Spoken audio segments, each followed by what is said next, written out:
the Stallions in action. You had the second major of the year in the PGA and a fairly exciting finish there yesterday at Quail Hollow. We had the Atlanta Braves in action. You have SEC softball regionals getting underway. So a lot for us to get to today. And, of course, we also have to continue on with our Mount Rushmore series of schools here in the SEC. Today we're going to do Arkansas. So 205-834-9450. You can go ahead and start sending those in if you want. We will get to those a little bit later in the show today, but that's something we've been having a lot of fun with here over the last couple of weeks, and so we will continue on with that today with the Razorbacks. But I did want to start off because, as I was just saying, we do have the SEC baseball tournament coming up in Hoover.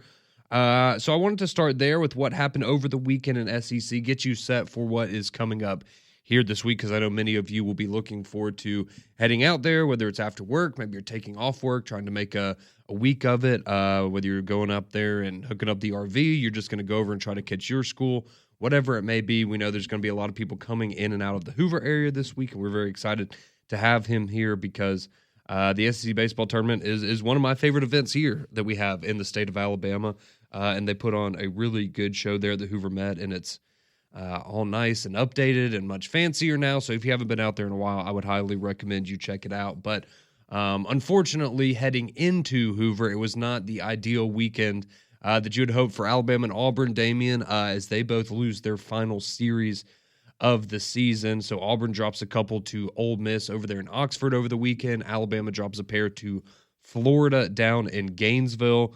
So unfortunately, not the strong finish to the regular season that they were hoping for. But again, nonetheless, excellent seasons all around for both Alabama and Auburn, and especially Auburn with what they've been able to do. When you look at a team that was, if I'm not mistaken, they finished last in the SEC last year. Maybe they were second to last in the SEC last year, but honestly, just not a very good baseball team. And to have turned that around and to be, pretty much a consensus top 10 program this year has been a really fun turnaround for them to see, but obviously a lot left on the table for Auburn here as we move into Hoover, and then, of course, what's going to be going on with the Super Regionals. It does look like Auburn's still going to be in line to be one of those top 8 seeds and to host a regional, but Auburn number 1 in strength of schedule, number 2 in RPI, the third most quad 1 wins in college baseball, so a fantastic turnaround for them. Alabama, after falling to Florida, looks like they have potentially fallen out of the top 16 where you'd be hosting a regional, which is where they were going into the weekend, but now falling to Florida. That seems to be in jeopardy. But if you're an Alabama fan, I guess a little bit of a good news, bad news here. You get the first game of the tournament, but unfortunately a lot of people probably going to be at work when that's going on. So tomorrow you are going to get things started off at 9:30 a.m. there at the Hoover Met as Alabama will take on Missouri. So you get to play the worst team, but you have to play at 9:30 on Tuesday morning. So, and that's, one thing I will say, adding Texas and Oklahoma, the fact that we get all 16 teams at the tournament, it moves it a day early, too. It does. Get a little started, but it's a 9:30 first pitch on a Tuesday. It's not that common. No, that's a little wicked. But hey, it is what it is. That's the way that the tournament's drawn out. And hey, if you didn't want to play at 9:30, don't lose 2 or 3 in your last series of the regular season, right? So nothing you can say if you're Alabama there. But yeah, they will be the first team in action tomorrow against Missouri at 9:30 a.m. Then following that, you're going to have Oklahoma versus Kentucky in the 12 versus 13 matchup there. After that, at 4:30, you're going to have the session 1, session 2 break. Then they're going to come back at 4:30. You're going to have Florida and South Carolina there in the 10-15 matchup. And then following that, the late night game tomorrow is going to be Mississippi State versus Texas A&M in the 11 and 14 matchup. So those are the 4 games that you're going to have awaiting you tomorrow in Hoover. Auburn is going to have the late game on Wednesday. So that'll be the first time that they play. And that's, let's be honest, potentially not going to get started until 8:30, maybe even 9 o'clock, just depending on how the games ahead of it goes and the weather and things like that. Because, again, it does look like we're going to get some rain this week. So how we manage that, we will see. But that's how it's looking there for Hoover. Alabama going to get underway tomorrow at 9:30 in the morning. Auburn going to be the final game on Wednesday night So I hope you're not a house divided, because that's going to be a long stretch between trying to get out there the first thing tomorrow and making it until the very end of Wednesday night. But should be a fun week here in Hoover. If you missed it, they clinched a share of the title on Thursday, and we told you about it here on Friday. But now over the weekend, we do now know Texas has won the regular season title in the SEC, their first year in the league. So congratulations to them. If we're not already tired of them, I'm sure most of you are now. But good for Texas. They take home the crown here in the first season of them being in the SEC, and they will be the favorites viewed there in Hoover this week. So we will see what happens there. Quickly, you did have some stuff going on in the world of softball as well, though. So you did have the Alabama Crimson Tide as they took down Virginia Tech twice over the weekend to advance to a super regional for the 19th time in the last 20 seasons. That's pretty good. I know we had some people texting in 3-man front on Friday asking about Patrick Murphy. Is he on the hot seat? Is it time for Alabama to make a change? And all he does is find a way to get the best out of his team when they need it most. And so they advance. They will be heading to Norman, Oklahoma. So we'll see how long-lived this journey is, because Oklahoma is quite good. And based on something that happened last night, they are now the highest seeded team that is in the going to be alive in postseason play there, Damian. So we'll get to that in a second. But yeah, congratulations to Patrick Murphy and the Alabama Crimson Tide. Unfortunately for Auburn, they were eliminated by the Florida State Seminoles yesterday. So their season comes to an end. But again, a very good season for Auburn softball. They made it to a regional, but Florida State, one of the best teams in the country, and just a little bit too much for the Tigers. So they find themselves going home, while Alabama is going to Norman, Oklahoma, to play in the Super Regionals. And another team that will be going home, if we have this ready, Damian. So if you were unfamiliar, Texas A&M was the number one team preseason in baseball. Been a bit of a rough stretch for them this year. But the good news was you had Texas A&M softball, who even above Oklahoma was the number one seed in the country. If you remember, they split the SEC title game because of bad weather. But Texas A&M, the number one overall seed in the country going into regionals, and they got to play Liberty yesterday. And this is how it sounded on ESPN. Get the job done. Payoff is on the way. Swing and a miss. Ball game over. Liberty breaks through. It does the unthinkable. It knocks out the number one overall seed and is moving on to its first ever Super Regional. Yeah, so if you missed that, that was Liberty that won the game yesterday, not Texas A&M. So yeah, Texas A&M softball fails to advance to the Super Regionals. They become the first ever number one seed to not advance to a Super Regional. Hey, they're making history. They are making history. And we thank them for that. Yeah, the school of unfulfilled expectations. It's kind of just a recurring thing for that university. Yeah, and I wish I could say that I hate it for them, but I don't. So, unfortunately, though, for the John Macks of the world, another rough weekend there in Aggieland as Texas A&M gets upset by Liberty yesterday, and they have been eliminated from postseason contention. So, a big weekend of SEC sports, whether it's a big diamond or a little diamond. You're on softball field, baseball field. It was a very entertaining weekend there, and of course, we are very excited for this week to get to be out there in Hoover, get to see some of y'all. I know we'll be out there a couple of days. I know me and Damien will be out there. I'm sure Pat, Landrum, Molly, maybe Greg and Cole stop by, Saybear as well. But I know me and Damien for sure will be out there a few days this week catching some SEC baseball. So that's coming up for you this week. Quickly, a little bit of news while we're just talking about the SEC before we move on. A little bit of basketball news. We do know Boogie Fland, we talked about last week. He was going to be in the portal. Looked like he was going to be a Florida Gator. Early indications still pointing that direction. He's going to be in Gainesville today and tomorrow, visiting with Todd Golden and the Gators down there. So we'll see if that ultimately is his final destination, or if he still maybe takes a couple other visits and weighs some options. But Florida, the early leader there, he's going to be visiting the next couple of days. And then on the Alabama front, you had USC transfer guard Desmond Claude, who we talked about last week. He was expected to be in Tuscaloosa yesterday, but something came up. Don't know if it was, some weather thing, or maybe he got a little under the weather or a little sick, whatever it may have been. But he had to push back his visit, so he was not in Tuscaloosa yesterday. Still expected to make a visit here soon, but not sure if that's going to happen over the next couple of days or what that's going to look like exactly. But yeah, the 6'6" guard from USC, that visit has been pushed back. So that's everything from around the SEC country going on with baseball, softball, and a little bit of basketball news for you there as well. But there were other things going on this weekend. Of course, you had the Stallions. They were in action up there in St. Louis with the chance to clinch a playoff spot. Sometimes you can even fail upwards. And you also had the PGA Championship yesterday. Scotty Scheffler continuing to dominate the world of golf as he collects his third major, enjoying some very rarefied air. We'll tell you about that when we return here on the Monday morning edition of Morning JOX.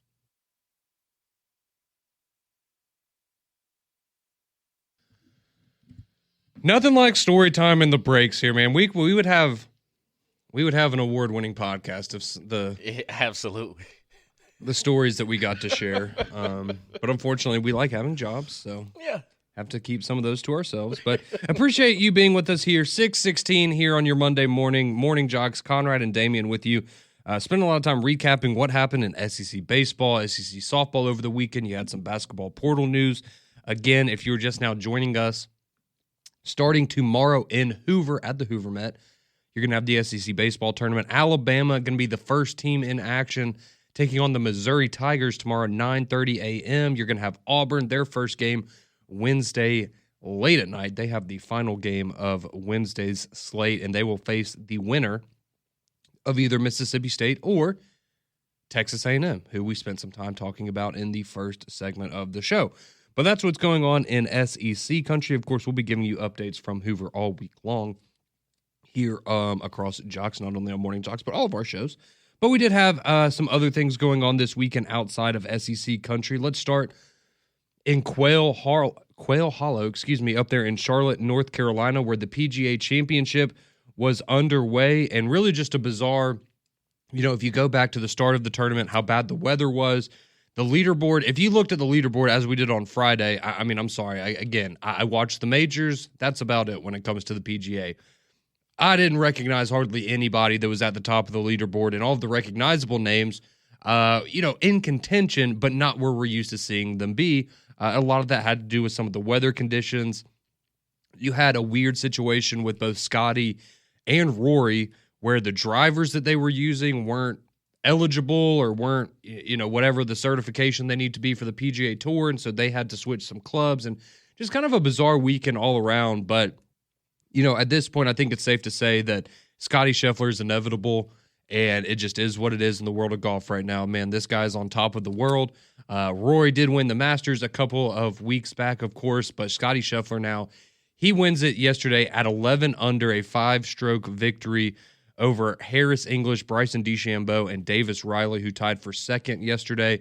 A really exciting, kind of first half of the day, because you had Scheffler and Jon Rahm, who were tied pretty late into the round, and then Jon Rahm just kind of fell off a cliff, unfortunately, and he was 5 over his 3 final holes of the day, so that kind of created the separation there. Scotty Scheffler, he walks away with a 5-stroke victory, and this is how it sounded with the beautiful Jim Nance narrating. Scotty Scheffler wins in a runaway in the showdown at Charlotte.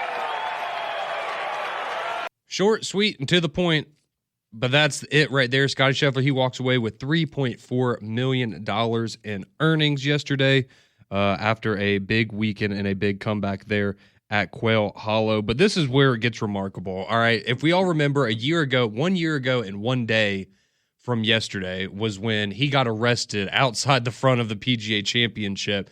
And we remember how big of a story that was. We were here on, that was one of the few times we've ever had morning or breaking news on our show, Damien, because it was so early in the morning, just a bizarre situation to come back a year later and win. Yeah. That's got to feel pretty good. Yeah, because last year I remember me and you we just got here. We're kind of like, what's going on in the PGA Championship?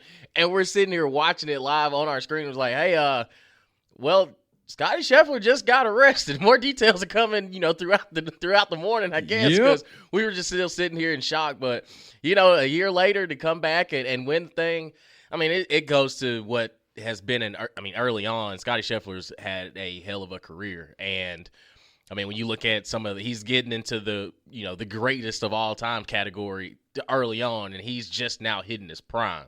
So I think that, for somebody to have as much success as Scotty and to come back a year later after all the adversity he had to deal with, it's good to see. And again, I remember we were sitting here on Friday like, okay, some of these names don't necessarily ring a bell. And then the cream started to rise to the top, and it was definitely Scotty's to win for a long time over the weekend. Yeah, so you had Johnny Vegas, who had been in the lead early on, and he was, for the first couple of days at least, he finishes tied for 5th at 5 under. So it was still a good weekend for him. John Rahm, as I mentioned, was tied with Scotty Scheffler at, I believe, hole 12 yesterday, was where that kind of started to go downhill, but he finishes at 4 under, tied for 8th over the weekend. So, not the greatest for some of the bigger names in golf, but ultimately Scotty Scheffler continues his streak. And Scotty Scheffler now, there are 3 golfers who before the age of 29 have won 3 major events and 15 PGA Tour events. Those 3 golfers are Scotty Scheffler, Tiger Woods, and Jack Nicklaus. So great company to be. Essentially the 2 greatest golfers of all time, and then Scotty Scheffler, who is clearly on a path to potentially be in that conversation one day. Still has a long way to go, but an excellent weekend for Scotty Scheffler. Yet again, not as good of a weekend for the Birmingham Stallions, unfortunately. Had to make the trek up to St. Louis to face the Battlehawks. It was a good game. Just unfortunately, one mistake late. Very, very costly for the Stallions as they fall 29-28 to the Battlehawks. Had an opportunity to bring the thicka kicka on and kick a game-winning field goal, but unfortunately the Stallions fumble it with about 20 seconds left in the game. That was all she wrote. They were at what, like the 40-yard line, something like that. So still would have had to move the ball a little bit in order to be in field goal range for Harrison Mevis, but unfortunately the Stallions come up a little bit short there. But I will say, you really can't say enough about what Jamar Smith did. He was excellent yesterday, 14 of 27, 262 yards, averaged almost 10 yards an attempt. Throws for 3 touchdowns, did have 1 interception, but had a pair of big ones, a 50-yarder and a 65-yarder to Deion Kane. Just some big boy throws there. All 3 of the touchdown passes, honestly, were long. So, an excellent performance by him. He adds 45 yards on the ground. As I mentioned, Deion Kane, he has 2 catches, 115 yards, 2 touchdowns. Talk about efficient. The ball hit his hands. He was going to be in the end zone, but you did have Cade Johnson with a 47-yard touchdown reception as well. A little bit of a sloppy game on both sides. Both teams turned the ball over 3 times. You had Max Duggan there. A little bit of a blast from the past, right, for the St. Louis Battlehawks. Rough day for him. He only had 110 yards passing, but he did add 54 yards on the ground and 2 rushing touchdowns. So that's really where the Battlehawks did their damage. So the Stallions, they now fall, unfortunately, to 5-3 on the season. But sometimes things just kind of work out in your favor because due to a few other losses that you had yesterday and over the weekend across the UFL, the playoffs are set. We've got 2 weeks left in the regular season, but the playoffs are now set. So we do know, and fortunately for many of us, we're going to get to host a playoff game here at Protective Stadium because the USFL championship game is going to be the Birmingham Stallions and the Michigan Panthers June 8th at Protective Stadium. On the XFL side, you're going to have the Battlehawks and the DC Defenders. That game is going to be in St. Louis. So that's going to be your playoff matchups. Winners will face each other in the UFL championship game. So the 4-peat is still alive. It's been a little bit of a rocky road, maybe not as smooth sailing as it has been the last 3 years, but Birmingham's going to find themselves back in the playoffs, and we're going to get to host that game here at Protective Stadium. Yeah, and, this week kind of solidified it to me. Now, I know eventually we're going to get Matt Corral and Alex Magoo back at 100%. I honestly think Skip has to keep Jamar Smith out there. Yes. I think he's the only quarterback, one, that's not afraid to actually let it rip, and he's accurate enough to get it. And, there's a couple plays here and there. He's only been out there for 2 weeks, so it's – If that's what he looks like, knocking the rust off? Right. Exactly. That's kind of how I'm looking at it. It's all right, man. You gotta ride this wave. You got Alex and Matt. Yep. They're coming back, but they haven't played in a long time. You got to keep Jamar out there. And I think our defense, the defense just gave up. Not necessarily. I'm not gonna say they gave up, But when they needed to make stops, we just couldn't get St. Louis off the field in key situations. And, I got to give a lot of props to Sailors. He was toting that thing against Birmingham over the weekend. But I do think offensively, this is probably the most polished we've looked. Got some explosive plays out of Deion Kane and connection to Jamar Smith. I mean, 9 receivers touched the ball. Mm-hmm. Like he got a chance to be on the receiving end of nine different players. Got a chance to be on the receiving end from Jamar's passes. So I think offensively we're going to be good. Yeah. Defense, you have to make a stop in key situations. That's the only thing. And then another thing that's going good for you is we've never lost to Michigan.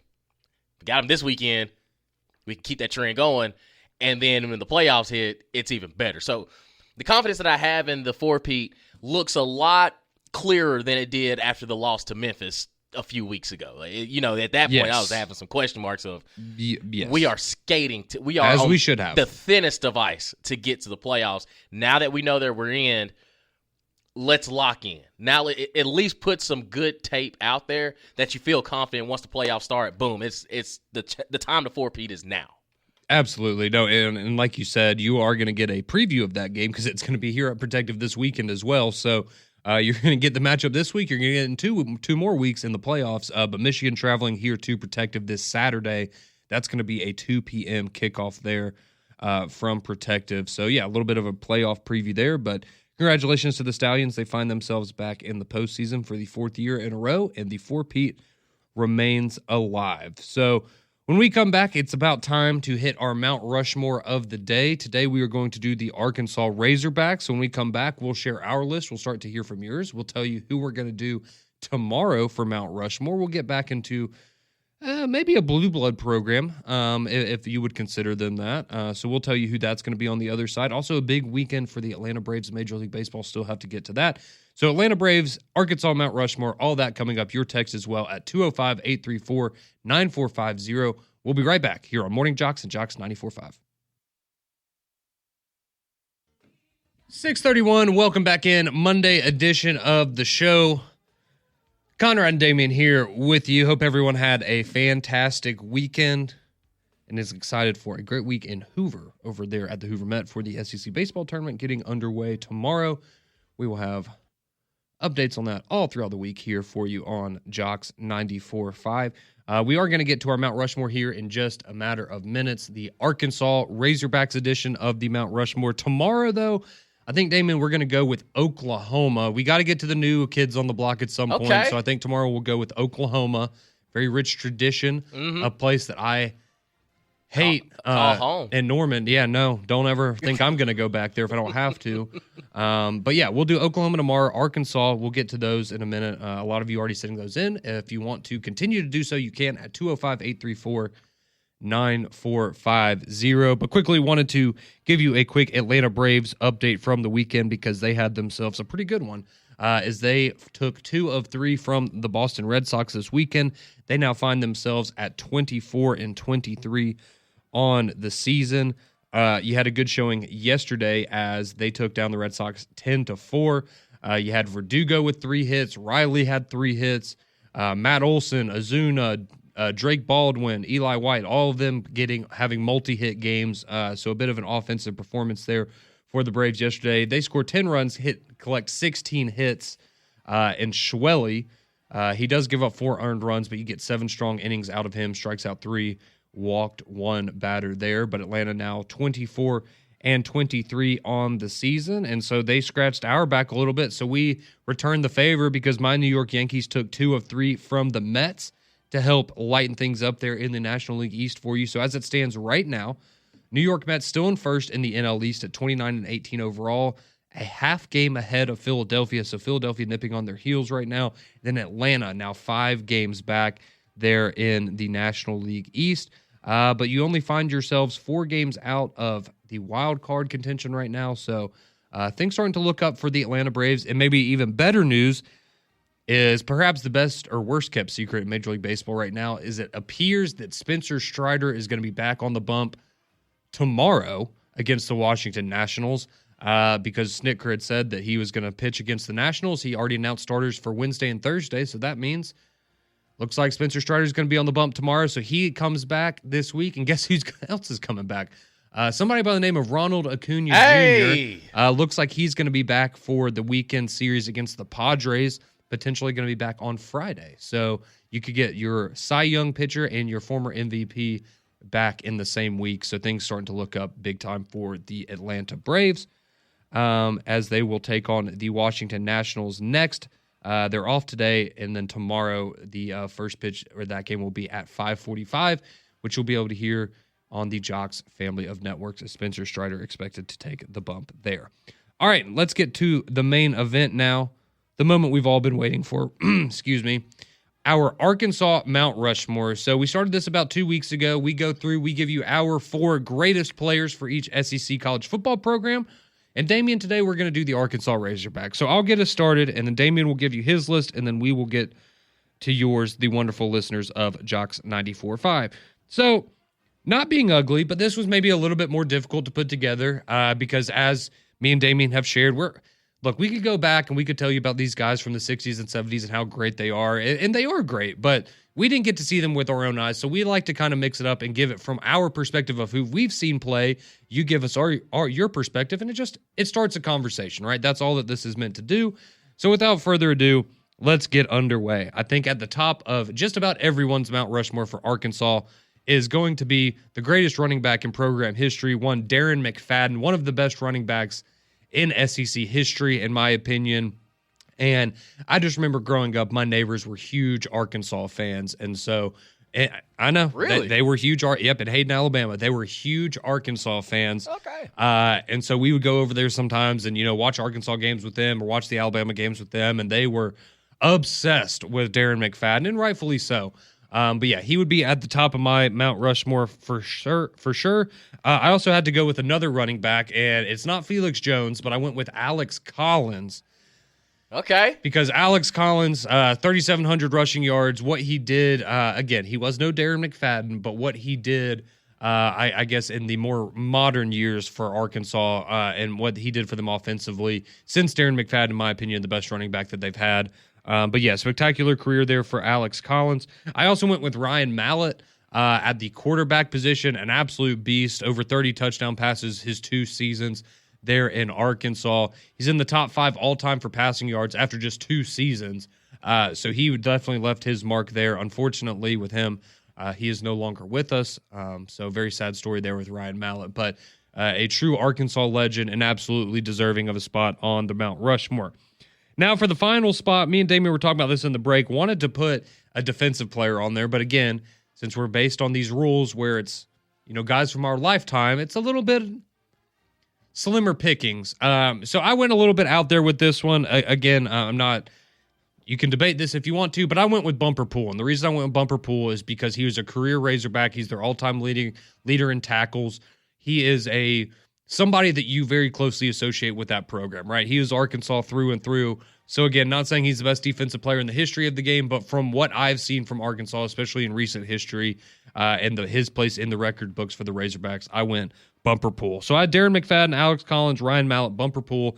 Honorable mentions for me, Felix Jones, Brandon Bullsworth, who again, didn't really get to see him play, but he was active in the late 90s when we were first getting into college football.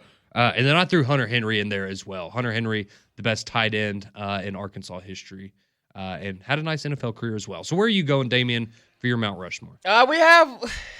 We have someone that will probably spark a little bit of controversy, but okay. I look at the longevity and the things he was asked to do while he was there. But I do have number 1 as well, Darren McFadden, best in program history.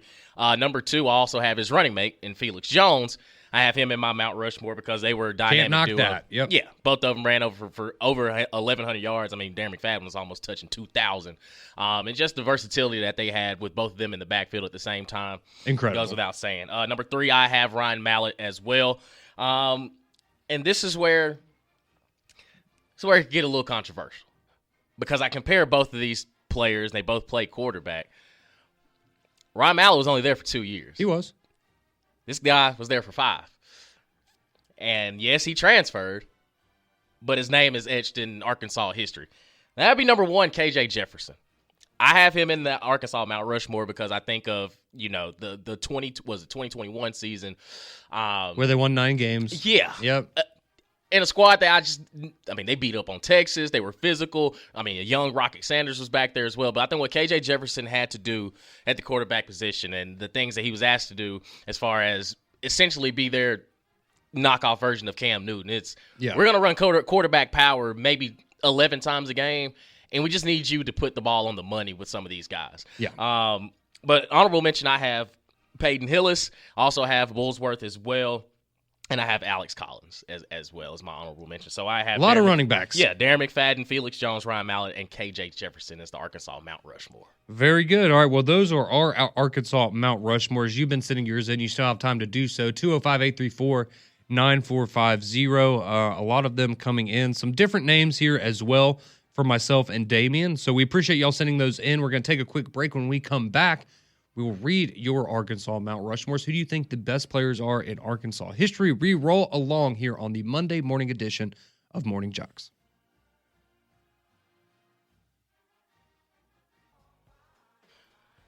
.645 here on Morning JOX, JOX 94.5. Damian Mitchell alongside Conrad Van Order as we continue with our Arkansas Mount Rushmore in football. But let me tell you about our friends at Blue Chew. It's an online service that delivers the same active ingredients as Viagra, Cialis, Levitra, and Staxin in chewable form and at a fraction of the cost. Blue Chew's tablets are a performance enhancement for the bedroom. It can help men gain extra confidence when it's time to perform. Like I said, it's an online prescription, so you don't have to worry about going to the doctor. No awkward conversations and no waiting in line at the pharmacy because it ships right to your door. Let Blue Chew's licensed medical providers work with you to find the right ingredient and strength for your prescription. And let me hook you up with the Freezy. Free, that spells free. Go to bluechew.com and get your first month free when you use our promo code JOX at checkout. That's JOX at checkout. And the only thing you have to pay for is the $5 shipping. That's bluechew.com, promo code JOX to receive your first month free. Like I tell you every single time from our friends at Blue Chew. Just chew it and do it. Well, 205-834-9450, that's how you reach us on the courtesy GMC text line here across all the shows on JOX 94.5. But here this morning, as Damian just told you, we're time to get on with our Arkansas Mount Rushmores. So we shared ours. Now it's time to hear from y'all. But first, this is cool here. Drake, who's a big Florida fan, he texts in and calls into the shows a lot. He says, congratulations to my little cousin and her team, the Liberty Flames, for stunning the number 1 overall seed in Texas A&M. Says, way to go, little cousin. She was the pitcher for Liberty last night against Texas A&M. So, yeah, massive win for Liberty as they advanced to the Super Regionals for the first time ever, I believe, in program history and upsetting the number 1 seed Texas A&M Aggies. So, yeah, congratulations to your cousin there, Drake. That's a very, very, very cool moment. But, of course, we start with Lewis, who, as we know, Lewis is our boy. He chimes in early every day. This day, 5:57, ready like clockwork with his Arkansas Mount Rushmore. So Lewis, he goes Darren McFadden, Peyton Hillis, Felix Jones, and Matt Jones for his for the Arkansas Razorbacks. A lot of running back love, as you heard from me and Damian, as I'm sure you're going to continue to hear from our wonderful listeners. A lot of running back love for the Razorbacks. Joseph, he chimes in with Darren McFadden, Ryan Mallett. He goes Brandon Burlsworth, and then Billy Ray Smith Jr. Okay. Another good list there. Let's see. We have, Big John chiming in. He says, my prediction is Texas versus LSU for the championship in Hoover this week. I think LSU takes it home. All right. Go Tigers. Go Tigers. Let's see. Somebody else chiming in. They go McFadden, Felix Jones, Burlsworth, and Clint Sterner, for their 4 from the Arkansas Razorbacks. Someone else chiming in, they go Steve Atwater, Billy Ray Smith Jr., Dan Hampton, and Darren McFadden. Excellent. I wonder if we will see a single one that doesn't have Darren McFadden on it. They'd be wrong. That would be the first Mount Rushmore we'd have to say, hey, buddy, you're wrong on that one. Yeah, maybe so. Let's see. Dave chimes in. He goes Matt Jones, Steve Atwater, Darren McFadden on his Mount Rushmore. Let's see. Dexter chimes in. He says, happy birthday to me. Well, happy birthday to you, Dexter. Appreciate you tuning in to us here on your birthday. But he goes Darren McFadden, Steve Atwater, Orlando Waters, and Pat Summerall. for his Mount Rushmore. Okay. Absolutely. Let's see. Nick from North Birmingham. He chimes in. He goes, Darren McFadden, Steve Atwater, Matt Jones, Brandon Burlsworth, and Alex Collins. Appreciate that, Nick. I know Cole's happy to listen to this, getting a lot of love for the offensive linemen there. The actual hogs. They're really hogs. Yeah. Frank Ragnow, another. Yeah. If you think of big name Arkansas offensive lineman that we might hear. I completely forgot about that. Yeah. Yeah. That's a good one. Yeah. He's a good one. Let's see. Cliff and Pelham, he chimes in. He goes, Darren McFadden, Dan Hampton, Steve Atwater, and Brandon Burlsworth. Honorable mentions for him. Felix Jones and Bobby Petrino's girlfriend. Hey. Keep it classy.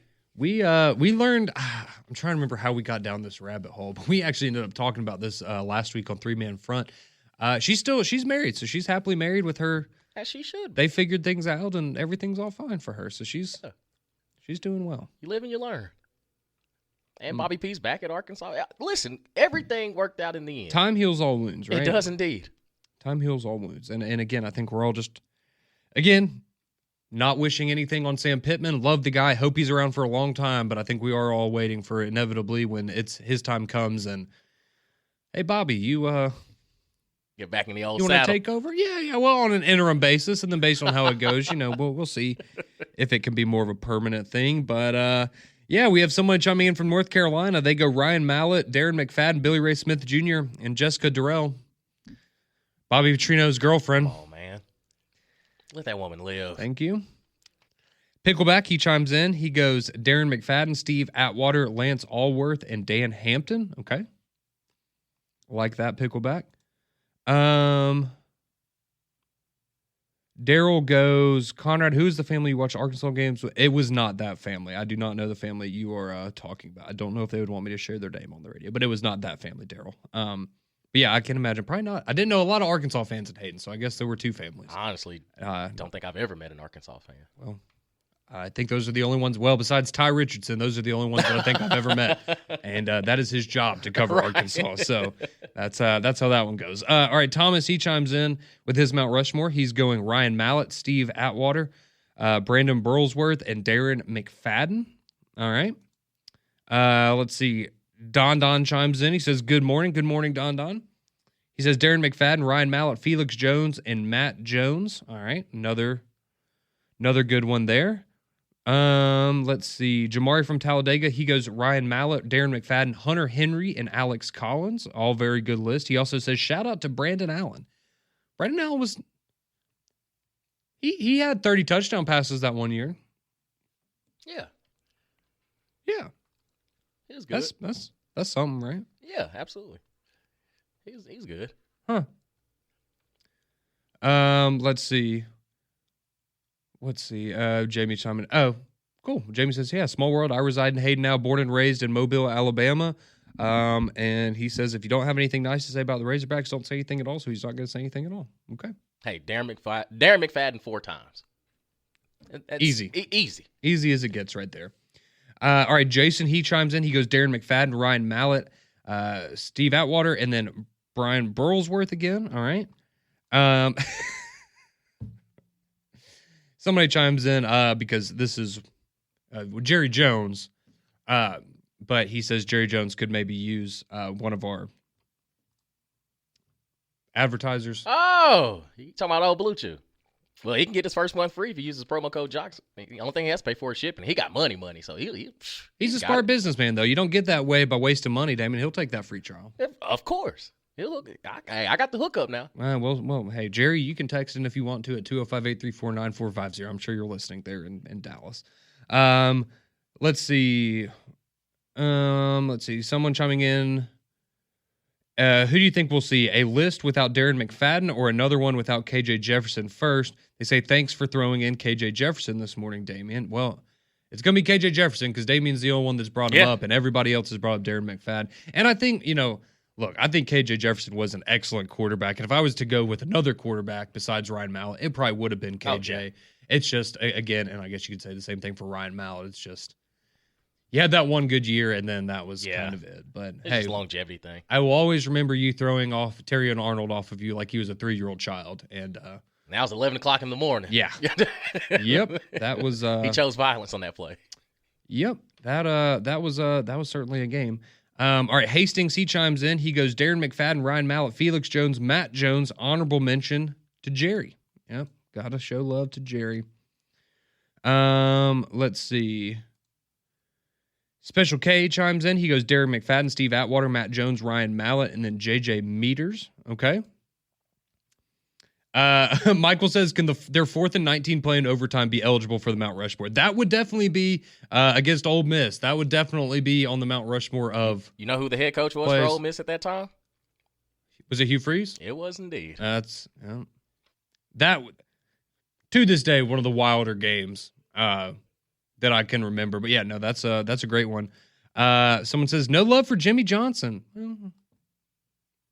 Have to go back a while to pull. When we get to the Miami Mount Rushmore for the Blue Bloods, we'll bring up old Jimmy Johnson. Then Matt from Helena goes Darren McFadden, Felix Jones, Ryan Mallett, and John Daly. Yes, okay. It's a good pull. Going out of the world of football a little bit there. Well, appreciate y'all chiming in as always. Y'all blow us away each and every day. We're back at it tomorrow at 6 a.m. Oklahoma Mount Rushmore. McElroy and Kublik in the morning. They're next.